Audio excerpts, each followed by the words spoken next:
আজিৰ অনুষ্ঠানত আমাৰ মাজত উপস্থিত থকা অসমৰ মহামান্য ৰাজ্যপাল শ্ৰী লক্ষ্মণ প্ৰসাদ আচাৰ্য ডাঙৰীয়া, খন্তেক সময় আগতে বিটিচি প্ৰশাসনৰ দায়িত্ব গ্ৰহণ কৰা বিটিচি প্ৰধান শ্ৰী হাগ্ৰামা মহিলাৰী ডাঙৰীয়া, বিটিচি প্ৰশাসনত উপ-প্ৰধান হিচাপে দায়িত্ব গ্ৰহণ কৰা শ্ৰী ৰিহন দৈমাৰী ডাঙৰীয়া, অসম মন্ত্ৰীসভাৰ সন্মানীয় সতীৰ্থসকল,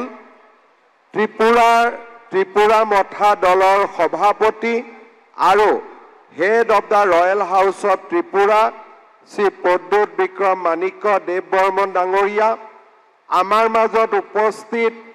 কাৰ্বি আলং, ডিমা হাছাও, মিচিং অট'নমাছ কাউন্সিলকে আদি কৰি ৰাজ্যৰ বিভিন্ন আমাৰ জনজাতীয় স্বায়ত্তশাসিত পৰিষদৰ পৰা অহা প্ৰতিনিধিসকল আৰু অসম চৰকাৰ তথা বিটিচিৰ বিষয়ববীয়াসকল, MCLA সকল, উপস্থিত ৰাইজ, আইমাতৃসকল আৰু যুৱক যুৱতী বন্ধু বান্ধৱীসকল, আজিৰ এই সুন্দৰ দিনটোত মই পোনপ্ৰথমে বিগত বিটিচি নিৰ্বাচনত অত্যন্ত সফলতাৰে সৈতে ক্ষমতালৈ উভতি অহা বড়োলেণ্ড পিপলছ ফ্ৰণ্ট আৰু এই দলৰ সভাপতি হাগ্ৰামা মহিলাৰী ডাঙৰীয়াক অভিনন্দন জ্ঞাপন কৰিছোঁ। ইয়াৰ লগতে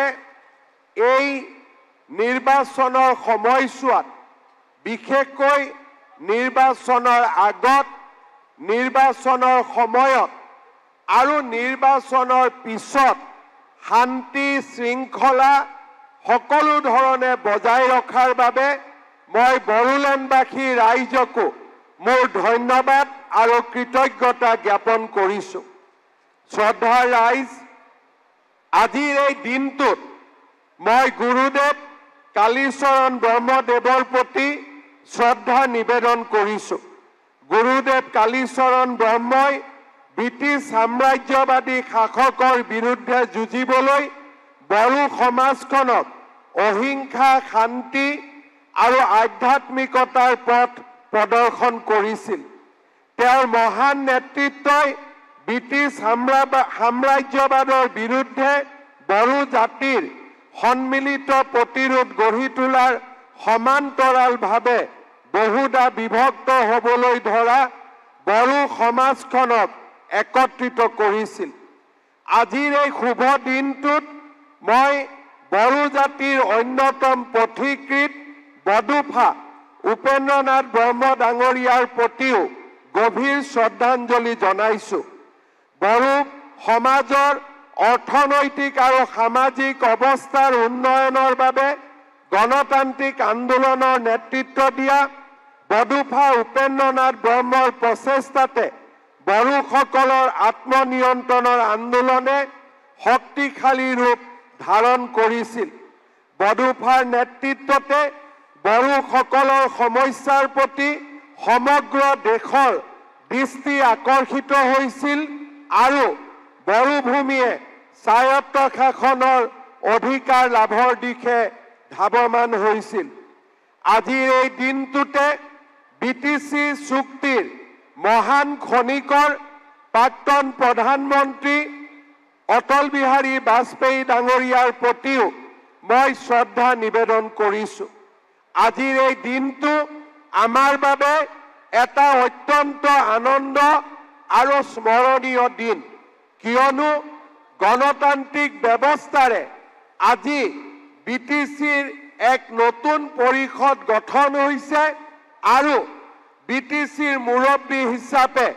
হাগ্ৰামা মহিলাৰী ডাঙৰীয়াই শপত গ্ৰহণ কৰিছে। বড়োলেণ্ডবাসী ৰাইজৰ আনন্দৰ লগতে আজি ভগৱানেও ওপৰৰ পৰা পুষ্পবৃষ্টি কৰি হাগ্ৰামা মহিলাৰী ডাঙৰীয়াক আশীৰ্বাদ প্ৰদান কৰিছে। মই নিশ্চিত যে বড়ভূমিৰ ৰাইজৰ আশীৰ্বাদেৰে হাগ্ৰামা মহিলাৰী ডাঙৰীয়াই অনাগত 5টা বছৰ বিটিচিক যোগ্য নেতৃত্ব দিব বিটিচিৰ যি শান্তিৰ প্ৰক্ৰিয়া তাক অব্যাহত ৰাখিব উন্নয়ন আৰু বিকাশৰ এক নতুন দিগন্ত ৰচনা কৰিব অসম চৰকাৰে সকলো দিশৰ পৰা হাগ্ৰামা মহিলাৰী ডাঙৰীয়া যাতে সফল হ'ব পাৰে অসম চৰকাৰে হাগ্ৰামা মহিলাৰী ডাঙৰীয়াৰ নতুন প্ৰশাসনক সম্পূৰ্ণ সহায় আৰু সহযোগিতা আগবঢ়াব তাৰ প্ৰতিশ্ৰুতিও মই চৰকাৰৰ হৈ আজিৰ সভাতে স্পষ্টভাৱে বড়ো ৰাইজৰ আগত বড়োভূমিৰ জনগণৰ আগত প্ৰকাশ কৰিছো প্ৰত্যেকটো নিৰ্বাচনৰ সময়ত নিৰ্বাচনৰ প্ৰতিশ্ৰুতি দিয়া হয় আৰু বিপিএফৰ মুৰব্বী হিচাপে হাগ্ৰামা মহিলাৰী ডাঙৰীয়ায়ো বড়োভূমিৰ ৰাইজক প্ৰতিশ্ৰুতি আৰু আমাৰ বড়োলেণ্ডক আগুৱাই যোৱাৰ প্ৰতিশ্ৰুতি প্ৰদান কৰিছিল মই বিশ্বাস কৰোঁ যে অসম চৰকাৰ আৰু বিটিচি প্ৰশাসনৰ মাজত সহযোগিতাৰ মাজেৰে আমি বিটিচি ৰাইজৰ আশা আৰু আকাংক্ষাক বাস্তৱত ৰূপ দিবলৈ সক্ষম হ'ম আমাৰ বড়োলেণ্ডত বিটিচি প্ৰশাসনৰ সমান্তৰালভাৱে অসম চৰকাৰেও বিভিন্ন কল্যাণমূলক আঁচনি গ্ৰহণ কৰে মই আশা কৰোঁ যে আমি দুইখন চৰকাৰে একত্ৰিতভাৱে আমি কাম কৰি বড়োলেণ্ডৰ ৰাইজৰ আশা আৰু আকাংক্ষাক বাস্তৱত ৰূপ দিবলৈ আমি সফল হ'ব পাৰিম শ্ৰদ্ধাৰ ৰাইজ আজিৰ এই দিনটোত মই বড়োবাসী ৰাইজক বড়োলেণ্ডৰ ৰাইজক এটাই অনুৰোধ জনাম বড়োলেণ্ড হৈছে জাতি উপজাতিৰ এক মহামিলনৰ ক্ষেত্ৰ সমগ্ৰ অসমৰ 26টা জনগোষ্ঠীৰ লোকে এই বড়োভূমিত বাস কৰে আমি বিচাৰো জাতি উপজাতিৰ মাজত সমন্বয়ৰ সাঁকো নিৰ্মাণ হওক প্ৰতিগৰাকী ৰাইজে উন্নয়নৰ অধিকাৰী হওক আৰু প্ৰতিগৰাকী ৰাইজৰ মাজত সমন্বয় মৰম আৰু স্নেহৰ মাজেৰে এই বড়োভূমি উন্নয়নৰ পথলৈ আগুৱাই যাওক পুনৰ এবাৰ মই অসম চৰকাৰৰ হৈ আজি বিটিচিৰ মুৰব্বী হিচাপে শপত লোৱা হাগ্ৰামা মহিলাৰী ডাঙৰীয়া আৰু উপমুখ্য প্ৰধান হিচাপে দায়িত্ব লোৱা ৰিহন দৈমাৰী ডাঙৰীয়া আৰু বড়োলেণ্ডৰ সদ্য সমাপ্ত নিৰ্বাচনত নিৰ্বাচিত হোৱা প্ৰতিগৰাকী MCLক উষ্ণ অভিনন্দন জনাই মই মোৰ বক্তব্যৰ সামৰণি মাৰিছো জয় হিন্দ বন্দে মাতৰম